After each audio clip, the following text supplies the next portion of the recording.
ខ្ញុំអត់នឹងលើកយកព្រឹត្តិការណ៍បាតុកម្មដ៏ធំមួយនៅសហរដ្ឋអាមេរិកកាលពីថ្ងៃទី19ខែមេសាយើងនឹងពិភាក្សាវែកញែកថាតើបាតុកម្មនេះកើតឡើងដោយសារអ្វីតើវាអាចប៉ះពាល់ទៅដល់សិទ្ធិមនុស្សនិងសេដ្ឋកិច្ចអាមេរិកទៅថ្ងៃមុខដែរឬទេមួយវិញទៀតតើថ្ងៃអនាគតរបស់សហរដ្ឋអាមេរិកនឹងទៅជាយ៉ាងណាគួររំលឹកផងដែរថាកាលពីថ្ងៃសៅរ៍ទី19ខែមេសាប្រជាជនអាមេរិកបានប្រមូលផ្ដុំគ្នាធ្វើបាតុកម្មប្រឆាំងនឹងលោកប្រធានាធិបតីដូណាល់ត្រាំពលរដ្ឋអាមេរិកនាំគ្នាសម្ដែងមតិជំទាស់នឹងនយោបាយដឹកនាំរបស់លោកត្រាំជុំវិញបញ្ហាអន្តោប្រវេសន៍នៅក្នុងនោះគេឃើញប្រជាជនអាមេរិកនៅតាមបណ្ដាទីក្រុងនិងរដ្ឋធំៗជាច្រើនជាពិសេសនៅទីក្រុងញូវយ៉កបានចាក់ចេញពីផ្ទះចុះមកតាមដងផ្លូវដើម្បីធ្វើបាតុកម្មប្រឆាំងនឹងនយោបាយដឹកនាំរបស់លោកដូណាល់ត្រាំបាតុកររាប់ពាន់នាក់បាននាំគ្នាលើកបដាដោយសរសេរថាគ្មានស្ដេចនៅអាមេរិកទេនឹងប្រឆាំងដាច់ខាតនឹងរបបផ្ដាច់ការអមទៅនឹងរូបដូណាល់ត្រាំមានពុកមាត់ដូចទៅនឹងអតីតមេដឹកនាំផ្ដាច់ការអាល្លឺម៉ង់គឺលោក Adolf Hitler បាតុករបានជួបជុំគ្នានៅមិនឆ្ងាយប៉ុន្មានពីសន្តាគារ Trump Tower ដោយនាំគ្នាស្លែកថាសូមស្វាគមន៍ជនអន្តោប្រវេសន៍នៅលើទឹកដីអាមេរិកនិងប្រមូលផ្ដុំគ្នាខាងក្រៅសេតវិមានអាមេរិកនៅទីក្រុង Washington គួរបញ្ជាក់ផងដែរនេះគឺជាលើកទី2ហើយដែលពលរដ្ឋអាមេរិកបានជួបជុំគ្នាសម្ដែងមតិជំទាស់ប្រឆាំងទៅនឹងនយោបាយរបស់លោកដូណាល់ត្រាំផ្ដោតសំខាន់ទៅលើបញ្ហាជនអន្តោប្រវេសន៍ចំណែកឯនៅរដ្ឋ Texas ឯនោះវិញក្រុមបាតុករ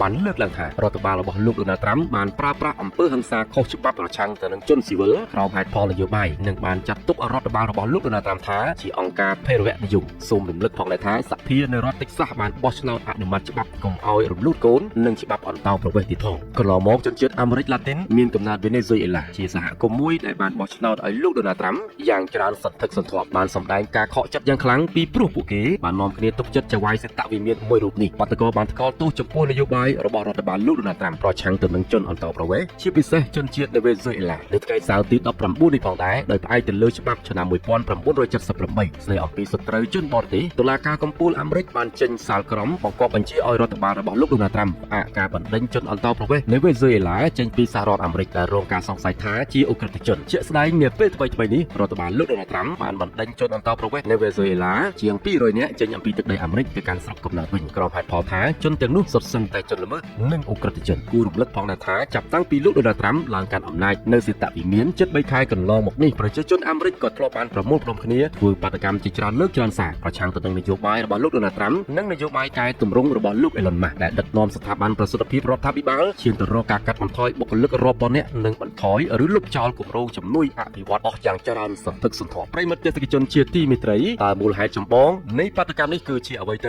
ៅជាការពិតបាតុកម្មនេះបានបង្កើតឡើងដោយសារតែមនុស្សជាច្រើនមានការខកចិត្តយ៉ាងខ្លាំងចំពោះនយោបាយរដ្ឋបាលលោកដូណាល់ត្រាំជាពិសេសអំពើអន្តោប្រវេសន៍របស់លោកដូណាល់ត្រាំនេះតែម្ដងលោកដូណាល់ត្រាំតែងតែមាននយោបាយឃោឃៅពាក់ព័ន្ធជាមួយនឹងការបណ្តេញជនអន្តោប្រវេសន៍ដាច់ខាតអ្នកបាតុកម្មជាច្រើនសម្ដែងការព្រួយបារម្ភចំពោះរបបផ្ដាច់ការនិងការបំពានសិទ្ធិមនុស្សរបស់លោកដូណាល់ត្រាំនយោបាយបែបនេះគឺទាក់ទងទៅនឹងការរើសអើងនិងការប្រោសអំណាចចំពោះជនជាតិបរទេសនិងនាំឲ្យសង្គមចុះខ្សោយជានិច្ចលើសពីនេះទៅទៀតនោះការដែលប្រជាជនអាមេរិករាប់ពាន់នាក់បានចុះធ្វើបាតុកម្មនេះដោយប្រើសញ្ញានិងពាក្យស្លោកស្រដៀងទៅនឹងអតីតមេដឹកនាំAdolf Hitlerទាំងអស់នេះដែលធ្វើឲ្យខ្ញុំយល់ថាគឺមានការប្រឆាំងដាច់ខាតចំពោះភាពផ្ដាច់ការពីព្រោះថាបងប្អូនបានដឹងហើយរបបអ៊ីតាលីនេះបានចារនៅក្នុងប្រវត្តិសាស្ត្រថាបានសម្លាប់មនុស្សយ៉ាងរង្គាលបំផុតនៅលើពិភពលោកដែលជាហេតុមួយនាំឲ្យប្រជាជនអាមេរិកមានការភ័យព្រួយយ៉ាងខ្លាំងខ្លាចសហរដ្ឋអាមេរិកធ្លាក់ទៅរកនៅសកម្មភាពនៃការដឹកនាំរបស់Adolf Hitlerដែលធ្វើឲ្យមានការគំរាមកំហែងទៅលើជីវិតមនុស្សយ៉ាងឃោឃៅប្រជាជនអាមេរិកមានការភ័យខ្លាចថារដ្ឋបាលលោកដូណាល់ត្រាំអាចនាំឲ្យប្រទេសទៅរករបបផ្ដាច់ការឡើងវិញនៅថ្ងៃណាមួយជាពិសេសនាពេលបច្ចុប្បន្ននេះហាក់បីដូចជាសម្ដែងឲ្យឃើញថាការដឹកនាំរបស់លោកដូណាល់ត្រាំគឺកំពុងតែឈានជើងចូលបន្តិចម្ដងនៃរបបផ្ដាច់ការ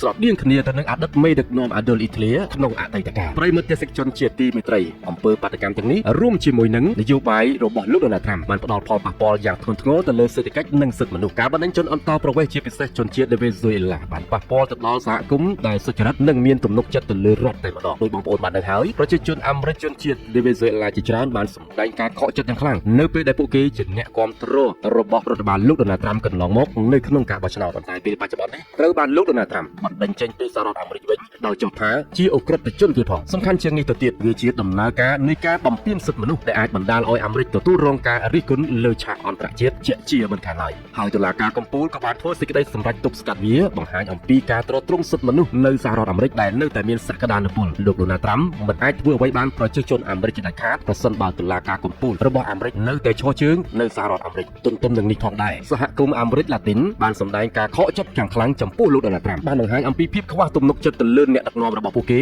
ដែលពួកគេធ្លាប់តែចូលចិត្តកន្លងមកជាពិសេសគឺគណៈបកសាធារណរដ្ឋរបស់លោកដូណាល់ត្រាំនេះតែម្ដងកន្លងមកលោកដូណាល់ត្រាំគឺជាអ្នកដឹកនាំដែលបានដឹកនាំដោយការប្រើប្រាស់ពាក្យសន្យាជាច្រើនប៉ុន្តែអ្វីដែលផ្ទុយទៅវិញនោះមកដល់បច្ចុប្បន្ននេះលោកមិនបានអនុវត្តទៅតាមនយោបាយដែលបានសន្យាទុកកាលពីមុនបោះឆ្នោតឡើយដូច្នេះវាបង្ហាញឲ្យឃើញអំពីទំនាក់ទំនងបាច់ផ្ទិចរវាងរដ្ឋាភិបាលនិងសមាគមជនជាតិភាគតិចនៅសហរដ្ឋអាមេរិកតែម្ដងបងប្អូននេះគឺជាបញ្ហានយោបាយពិសេសសម្រាប់ប្រជាជនអាមេរិកនិងទឹកដីអាមេរិកទាំងមូលតែម្ដងនាពេលបច្ចុប្បន្នរហូតទៅដល់ថ្ងៃអនាគតដែលវាពាក់ព័ន្ធជាមួយនឹងថ្នាក់ដឹកនាំគ្រប់ជាន់ថ្នាក់របស់អាមេរិកតែម្ដងប្រសិនបើមិនមានការឆ្លើយតបឬក៏ការរើបំរាស់នៃរបបមួយរបស់លោកដូណាល់ត្រាំនេះទេវានឹងអាចធ្លាក់ទៅរកអតីតប្រវត្តិសាស្ត្រដ៏ជូរចត់ដែលគេបានប្រៀបធៀបជាមួយនឹងអតីតថ្នាក់ដឹកនាំរបស់អាល្លឺម៉ង់ដែលមានឈ្មោះថា Adolf Hitler នេះឯងប្រិយមិត្តទេសនិកជនជាទីគោរពរាប់អានបងប្អូនទាំងពីរស្ថានភាពបាតុកម្មនេះគឺជាសញ្ញានៃការប្រឆាំងដ៏ខ្លាំងមួយក្នុងការប្រឆាំងនយោបាយដ៏ក្តៅបំផុតដើម្បីតបទល់ជាមួយនឹងរដ្ឋបាលផ្ដាច់ការរបស់លោកដូណាល់ត្រាំហើយនេះគឺបង្ហាញអំពីការផ្ទុះភាពមិនពេញចិត្តព្រមទាំងសកម្មភាពនិងអំពើបំពានសិទ្ធិមនុស្សដាច់ខាតជាពិសេសគឺមានការរើសអើងចំពោះជាសាសក្រោមការដឹកនាំរបស់រដ្ឋបាលលោកដូណាល់ត្រាំនេះឯងជាចុងក្រោយខ្ញុំសូមសន្និដ្ឋានថាព័ត៌មាននេះមិនមែនត្រឹមតែជាព្រឹត្តិការណ៍សង្គមទេប៉ុន្តែវាបានបង្ហាញអំពីការប្រឈមនឹងចំនួនដ៏សំខាន់ជាមួយនឹងសិទ្ធិមនុស្សនៅក្នុងសតវត្សទី